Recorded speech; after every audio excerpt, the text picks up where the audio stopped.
Now listen up. Sir, yes, sir. The Frontier Force Regiment, the Northern Light Infantry, Sindh Regiment, we will be surrounding the Hindustani army here, near Lake Vular. Samaj? Yes, sir! 7 Hindustani battalions walking into our trap. This is our chance for revenge, for vengeance, for Pakistan!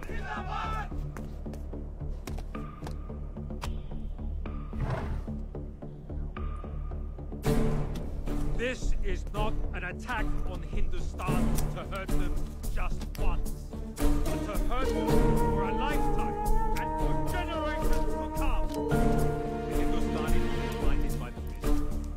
They do not know whether we are hitting them from the east or west. That.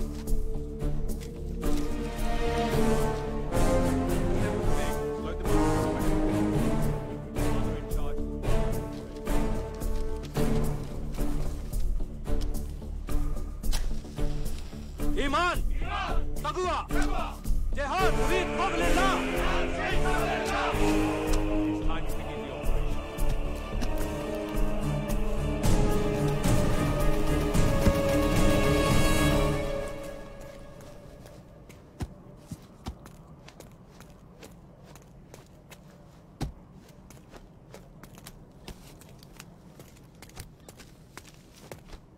Begin Operation Falcon.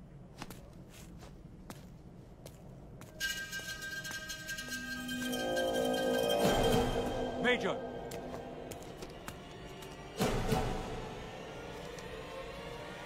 The seal is broken. हमारे काम पे सुनो उसे! Roll call करो सब लोग एलवान और किसी नए मेंबर को कैंप में देखा है क्या? किधर? चला दो इस सामान को आलिश रिव्यू कोई बंदा था मेजर साहब का हुक्म है उस बूढ़े को तलाश लो। मैंने एक बूढ़े आदमी को देखा जिसकी उम्र तकरीबन 55। कोई तरह हमारे काम में घुसाया है। हाँ जनाब।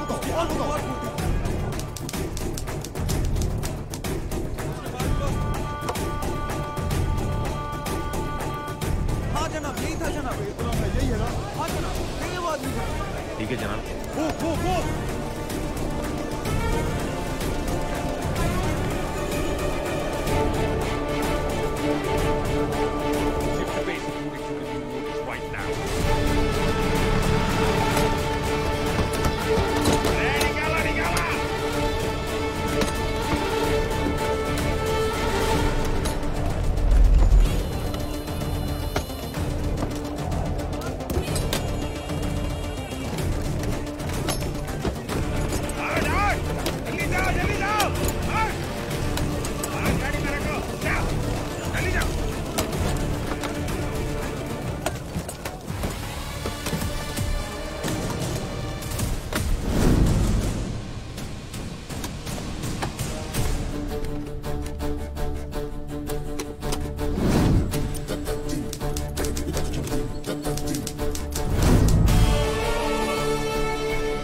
పంజాబ్ సరిహద్దు దాటుకుని లోపలికి చొరబడిన పాకిస్తాన్ దళాలని భారత దళం తరిమి కొట్టింది. పాకిస్తాన్ పథకం పటాపంచలేదు. అన్నలిద్దరు యుద్ధంలోకి వెళ్ళి తిరిగి వస్తే వాళ్ళని పలకరించకుండా నిద్రపోతున్నావా? దేశం తలెత్తుకునేలా చేశారు. రండిరా. నచ్చిందా? నన్ను చేసుకుంటావా? తోలు తీస్తాను, వదులుబో. వాడుతా ఏంటే? రైట్, ఎంతతో పాటు హార్ట్ ఇవ్వు, వెళ్ళు. వాళ్ళే తుపాకీ బాంబులతో యుద్ధం చేస్తుంటే వాళ్ళని ఆహ్వానించడానికి టపాకాయలా? ఏరా మరిది గారు భోంచేతులు గాని రండి. వస్తున్నా వదినా. ఎంతమంది ఫౌజీలు వెళ్ళారయ్యా? ఏం జరిగింది? ఏం చెప్పమంటారు? విపరీతమైన చలి నాన్న. మా బెటాలియన్ మొత్తం 240 మంది. మంచుకు పక్కనున్న మనిషే కనిపించడం లేదు. ఇంకా పాకిస్తాన్ వాడు ఎలా కనిపిస్తాడు? ఏం చెయ్యాలో అర్థం కాలేదు. 2 గంటల సేపు దిక్కు తోచకుండా ఆ మంచులో అలాగే నించుని ఉన్నాం. సరిగ్గా సమయానికి మన గూఢచారి సమాచారాన్ని అందించాడు. అతను గాని కరెక్ట్ టైంకి సాయం చేసి ఏంది సూపు రుద్దు గాడబెట్టుకో. ఇంకా నయం, ఆ తపాలావాడు తొందరగా ఇచ్చుండొచ్చు కదా. తపాలావాడా? గూఢచారే అతను. ఆ పిల్లాడి పరిస్థితి ఇంకా కష్టం. సరిహద్దులు దాటి తన ప్రాణాలు పణంగా పెట్టి ఎంతో మంది ప్రాణాలు కాపాడాడు. ఆ బిడ్డ ఎక్కడున్నా 100 ఏళ్లు చల్లగా బతకాలి. ఉంటే సూది గుచ్చుకుంది. వీడిని పెళ్లి చేసుకుంటానంటావేంటే? యువతులంగానో కుట్టుకుంటున్నాడు. నాటకాలోడా నాటకాలు. నాన్న ఊరుకోండి నాన్న. రే తారా వచ్చి భోంచేయి. వాడికి ఆకేయండి అమ్మా. పిల్లలు భోంచేశారా? బాగా నొప్పిగా ఉందా నాన్న? ఏదో యుద్ధంలో రక్తం చెందినట్టు నువ్వు పిన్నిసులు గుచ్చుకొని తెచ్చుకోవాల్సిందే. పొద్దుగూకులు నన్నే అంటే ఎలా? మీ నాన్న కూడా వేషాలు వేసేవారుగా. తాత పోలికొచ్చిన మనవుడు. ఆయన స్వతంత్ర పోరాటం కోసం వేశాడ్రా. అది నువ్వు వేసే రికార్డింగ్ డాన్స్ ఒకటేనా? బోసు, నాటకం బుకింగ్ అంట. ఏజెంట్ మైక్ సెట్ కొట్టికి ఫోన్ చేశాడు. 5 నిమిషాలు ఫోన్ చేయమని చెప్పా. భోంచేసి వెళ్ళరా. నాటకాల్లో ఉన్న వేగం మిలిటరీ సెలక్షన్ లో ఉంటే బాగుపడేవాడివి. మన వేగానికి ఏం తక్కువ. ఆలే కావాలని ఫెయిల్ చేశారు. అవును మరి, ఇండియన్ ఆర్మీ మొత్తం కుట్ర చేసి నువ్వు ఉండకూడదని ఫెయిల్ చేసేశారు. బోస్, నువ్వు అన్ని సెలక్షన్ కేటగిరీలోనూ ఫస్ట్. మేము నిన్ను కావాలని ఫెయిల్ చేశాం. చేర్చుకున్నా మీ అన్నంలాగా మెడల్స్ తెచ్చేస్తావు ఇంటికి. ఇంటెలిజెన్స్ ఆఫీసర్స్ కి మెడల్స్ ఉండవు, గుర్తింపు ఉండదు. మిషన్ సక్సీడ్ అయితే మెచ్చుకోవడమో పరేడ్ లో ఉండవు. కానీ ఫెయిల్ అయితే ఫుల్ రెస్పాన్సిబిలిటీ మనదే. వీధికొకడు ఉంటాడు నీలాంటి డ్రామాలోడు. ఒక్క సైనికుడు దొరకడం ఎంత కష్టమో తెలుసా? ఊరుకొక ఆర్మీ వాడు దొరుకుతాడు మాకు, కానీ దేశభక్తున్న కళాకారుడు దొరకడు. ఎలాగైతే మీ తాత ఈ దేశం కోసం వేషం వేసుకున్నారో, నువ్వు ఈ దేశం కోసం వేషం వేసుకోవాలి. ఇప్పటి నుంచి నువ్వు బోస్ మాత్రమే కాదు, నీకు కోడ్ నేమ్ ఉంటుంది, సర్దార్. బోసు బోసు, దళారి ఇంకో 5 నిమిషాల్లో ఫోన్ చేస్తారంట. ఆయనతో నేనే మాట్లాడతాను. చేతి ప్రతిసారి నాటకం పేరు చెప్పి భీమవరం అని భద్రాచలం అని వెళ్ళిపోతున్నావు ఏంటి? అక్కడికి వెళ్ళి చూస్తే నువ్వు ఉండవు, నీ ట్రూపు ఉండదు. నిజం చెప్పు, ఎవరినైనా మెయింటైన్ చేస్తున్నావా? నిజమేనే, ఊరుకోదాన్ని ఉంచుకున్నాను. బండి నడిపేటప్పుడు తిన్నగాళ్ళు నీకు అడ్డంగా వచ్చే బిడ్డ నా కొడుకే అయి ఉంటాడు. నాకు చెప్పండి. చెప్పండి తెల్లారి, నాటకం ఎక్కడ? దళార్ గారు ఫోన్ పెట్టేకండి, నేను మీతో మాట్లాడాలి. నోరు మూసుకోవా. హలో, తేదీ చెప్పండి, రాసుకుంటాను. 856000 మెగాహెర్ట్జ్. ఏదో పెద్ద మిలిటరీ రహస్యం లాగా. ఏమండి దూరం పెడతా ఉంటే తెలియట్లా? ఇష్టం లేదని చెప్పాలనా? ఎందుకే ప్యానల్ తీస్తున్నావు? ఎంబడ పడితే సంపేద్దా. దళారి గారు ఏమైందే? ఎందుకు ఎడుతున్నా? ఏం లేదంటున్నానుగా, వదిలే.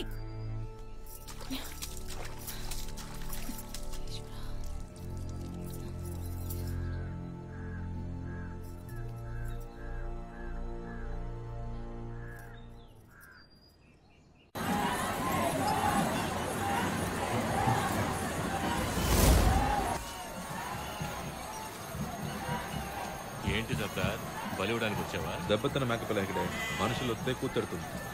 పాకిస్తాన్ నీళ్ళలో విషయం ఎందుకు కలిపిందో కనుక్కున్నారా? కనుక్కున్నాను సార్, కానీ దాంతోపాటు ఇంకో రహస్యం తెలుసుకున్నాను. నేను పని ముగించుకుని వచ్చేటప్పుడు జనరల్ యూసఫ్ బల్ల మీద డ్రాగన్ చికెన్ అంతా ఒక ఫైల్ చూసా.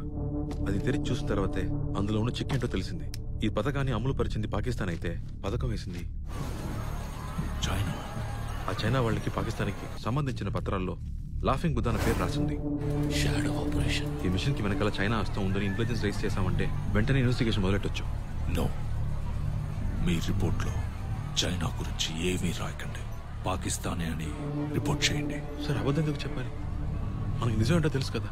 మీరు నిజాన్ని చాలా ఓవర్ ఎస్టిమేట్ చేస్తున్నారు సర్దార్. సత్యమేవ జయతే ఇస్ ద బిగ్గెస్ట్ లై దేర్ ఇస్. 1974లో తుర్క్మెనిస్తాన్ ఇండియా బోర్డర్లో 3 టన్నుల ప్లూటోనియంతో ఒక రష్యన్ ట్రక్ తిరగబడిపోయింది. ప్లూటోనియమా? అది అనుభవం తయారు చేయడానికి వాడే ఖనిజమేగా? ఎస్. ఆ ట్రక్ ని ఇండియా స్వాధీనం చేసుకున్నట్టు, ఆ ప్లూటోనియం ఇండియా దగ్గరే ఉన్నట్టు న్యూస్ స్ప్రెడ్ అయింది కదా. అది అబద్ధం. ఆ ట్రక్ లో ఉన్నది ప్లూటోనియం కాదు, సోడియం. ఇండియా దగ్గర ప్లూటోనియం ఉందని నమ్మిన శత్రు దేశాలన్నీ 2 అడుగులు వెనక్కి వేశారు. That is the power of the లై. చైనా వాడు మన కళ్ళు పాకిస్తాన్ మీదే ఉన్నాయని నమ్మని చైనా కళ్ళు కప్పి ఇన్వెస్టిగేట్ చేద్దాం. ఎలా చేయాలి సార్? చైనీస్ కాక్రోచ్ బొద్దింక. ఇండియా నుంచి చైనాలో అడుగుపెట్టి మిలిటరీ ఇంటెలిజెన్స్ ని తీసుకురాగలిగే వ్యక్తి అతనొక్కడే. చివరిగా అతన్ని అరుణాచల్ ప్రదేశ్ లోని కాహోలో చూసినట్టు తెలిసింది. అతన్ని కలు. ఈ మిషన్ కి లీడ్ నీకు అతని దగ్గర దొరుకుతుంది.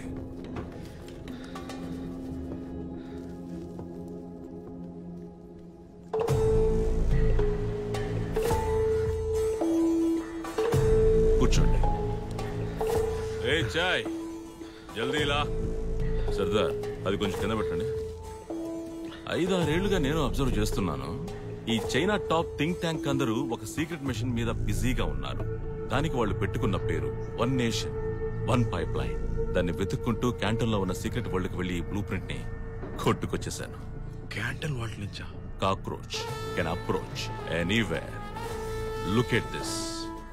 ఏమైనా అర్థమైందా? అర్థం కాలేదు సార్. నాకు అర్థం కాలేదు. గజి బిజిగా ఉంది ఈ బ్లూ ప్రింట్. ఈ పైప్ లైన్ రూట్ కి చైనాకి సంబంధమే లేదు. ఇలాంటి పైప్ లైన్ చైనాలో వేయడం ఇంపాసిబుల్. అప్పుడే నీ ఇంటెలిజెన్స్ నాకు అందింది. చైనా మ్యాప్ కి అతకని బ్లూ ప్రింట్ ని ఇండియా మ్యాప్ కి పెడితే it connected all the dots. ఇది గ్యాస్ పైప్ లైన్ కాదు, ఆయిల్ పైప్ లైన్ కాదు, వాటర్ పైప్ లైన్. చైనా వాడేసిన స్కీమ్ చైనాకి కాదు, అది ఇండియాకి వేసింది. ఎలా వీలుపడుతుంది సార్? ఈ పని ఇంపాసిబుల్. పాలీ ఎథిలైన్ తెరఫ్థలైట్ మనూళ్ళో ముద్దుగా పెట్ అని పిలుస్తారు. ఏం చేయగలరు ఈ బాటిల్తో? ఊళార్ లేక్ లో పాకిస్తాన్ వాళ్ళు నీళ్లలో విషం కలపకుండా ఆపింది నువ్వే కదా? అవును సార్. నువ్వు అలా చేస్తావని చైనా వాడికి ఖచ్చితంగా తెలుసు. వాడి ఉద్దేశం నీళ్లలో విషం కలపడం కాదు, నీళ్లలో విషం కలుపుతున్నట్టు మనుషుల మనసుల్లో భయం పుట్టించాడు. చుట్టూ ఉన్న 4000 గ్రామాలకు ఈ న్యూస్ చేరేలా చేశాడు. ఆ తర్వాత కూడా ఆ నీళ్లలో ఇంకెవడైనా చేయబడతాడా? భయంతో ఎవరు తాగరు. 2 ఏళ్ల క్రితం కలకట్టాలో ఈ ప్లాస్టిక్ బాటిల్స్ తయారు చేసే ఫ్యాక్టరీకి లైసెన్స్ ఇచ్చాడు. ఆ ఫ్యాక్టరీ ఎక్కడ పెడుతున్నారు? అదే ఊలార్ లేక్ లో. ఏ నీళ్లైతే అక్కడ వాళ్ళు వద్దన్నారో అవే నీళ్లని ఆ ప్లాస్టిక్ బాటిల్లోనే పోసి అక్కడున్న వాళ్ళకే అమ్ముతాడు. వాళ్ళు పిచ్చోళ్లాగా ఉంటారు. రాస్తుంది సార్, నీటి నమ్మడానికి వీల్లేదని. నిజాన్ని నమ్మకానికి పెట్టకూడదని కూడా రాస్తుంది. అలాగే జరుగుతోందా? ఇప్పుడు కూడా నీళ్లు అమ్మట్లేదు. ఆ ప్లాస్టిక్ బాటిల్, ఆ క్యాప్, ఆ లేబుల్. బాటిల్ కి రేటు పెడుతున్నట్టు చూపిస్తూ నీటికి రేటు పెట్టాడు. చైనా వాళ్ళు మన దేశంలో ఈ పని ఎలా చేయగలరు? Water gives that super power. 3వ ప్రపంచ యుద్ధం నీటి కోసమే జరుగుతుందని బాగా తెలుసు. ప్రపంచంలో ఉన్న నీరంతా కంట్రోల్లో ఉండాలనే ఉద్దేశంతో దానికి ప్రయత్నం ఎప్పుడో మొదలు పెట్టాడు. ఇప్పుడు వాడి గురి ఇండియా వైపు తిరిగింది. ఇన్ని రోజులు నేచురల్ రిసోర్స్ గా ఉన్న వాటర్ ని ప్రొడక్ట్ గా మార్చేశాడు. ఇప్పుడు కొనుక్కోవచ్చుగా. కొనుక్కోవచ్చంటే అమ్మొచ్చు, అమ్మొచ్చంటే కంట్రోల్ చేయొచ్చు. మెల్లిమెల్లిగా డబ్బులిస్తేనే నీళ్లు అనే అలవాటుని కొత్తగా పరిచయం చేస్తున్నాడు. ఈ రోజు బాటిల్ తో మొదలైన ఈ పథకం 50 ఏళ్ల తర్వాత పైప్ లైన్ గా మారుతుంది. దాంతోనే వాడు ఇండియాలో ఉన్న వాటర్ నంతా కంట్రోల్ చేస్తాడు. సార్, చైనా వాళ్ళు ఈ పని ఇండియాలో చేయడం కుదరదుగా. ఇండియాలో హైయెస్ట్ అఫీషియల్ సర్కిల్లో ఒక టాప్ అఫీషియల్ చైనా వాడికి చాలా రోజులుగా పనిచేస్తున్నాడు. వాడికి ఒక పేరు పెట్టారు చూడు, లాఫింగ్ బుద్ధ. బెంగాల్. ఆ లాఫింగ్ బుద్ధ ఎవరో నువ్వు కనిపెట్టాలి. వాణ్ణి పట్టుకుంటేనే మనం చైనాని స్టాప్ చేయగలం.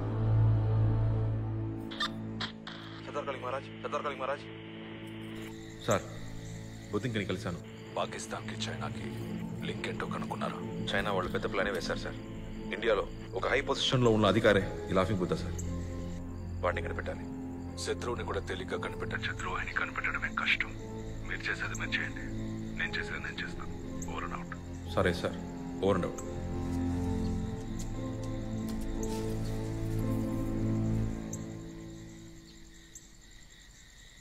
తీవ్రవాదివి కదా నువ్వు. కనిపెట్టేశావా? ఎప్పటికోపో. నాకు మొత్తం అర్థమైపోయింది. మీ నాన్న మీద పగ పెంచుకునే కదా నువ్వు ఇట్లాంటి పనులు చేయడం మొదలెట్టావు. తింగరదనా, నోరు మూసుకుని పో. ఆయనకు పాపం ఎంత పిచ్చి దేశం అంటే ఆయనకు తెలిస్తే నేను చంపేస్తారు. నేను ఇప్పుడే చెప్తాను. ఏం పీక్తావ్? ఊళ్ళో అందరికీ చెప్తాను. స్టేజ్ మీద ఎక్కి చెప్తాను. చెప్తే అర్థం కదా, పీక నొక్కి చంపేస్తాను. చంపురా, చంపు. మరి ఇంకా ఎందుకు ఆగుతున్నావు? నన్ను చంపే, చంపమంటున్నారుగా. ఏదో పని చేయట్లేదు. నేను నా దేశం కోసమే పనిచేస్తున్నాను. ఇంతకు మించి ఏం చెప్పలేను.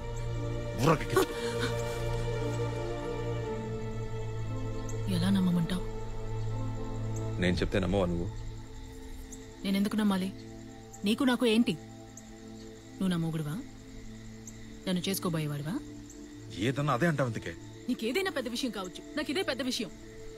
మనిద్దరు చిన్నప్పుడే నువ్వు నాకు నేను నీకు అని ఈ ఊరంతా అనుకుంది. నువ్వు అలాగే ఉండేవాడుగా. ఎందుకో 3 ఏళ్ల ముందు నుంచి మనిషివే మారిపోయావు. ఎగిరెగిరి పడుతున్నావు, దూరం దూరం పెడుతున్నావు.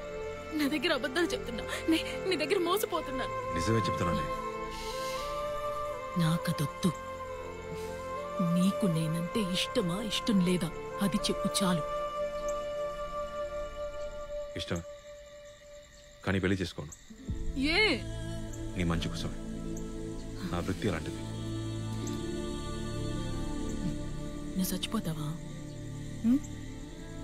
నీ వదినలు లేరు? నీ అన్నలు పోయినా సరే తిరిగొస్తారని నమ్మి వాళ్ళు బతకట్లా? వాళ్ళు చచ్చిపోతే ఈ దేశం రాజ మర్యాదలతో జాతీయ జెండా కప్పి వీరమరణం పొందారని ప్రకటిస్తుంది. నేను చేస్తే అదొక అనాథ శవం. ఈ దేశం పట్టించుకోదు. అర్థమైందా? నీ అన్నలు మళ్ళీ రారని ఈ దేశం అంతా చెప్తుంది. నువ్వు రావని ఎవరు చెప్పరు కదా. ఏదో ఒక రోజు నువ్వు తిరిగి వస్తావని నమ్మకంతో బతికేస్తాను. ఇంకేం వద్దు. నేను అనుకున్న దానికన్నా నువ్వు పెద్ద తింగరదానివి. నేను నీకు అబద్ధం చెప్పకూడదంటే నువ్వు నన్ను ఏమీ అడగకూడదు. నీ బాబుకి వెళ్ళి చెప్పు చేసుకుంటానని. ఏమన్నావు? మళ్ళీ చెప్పను, పోవే.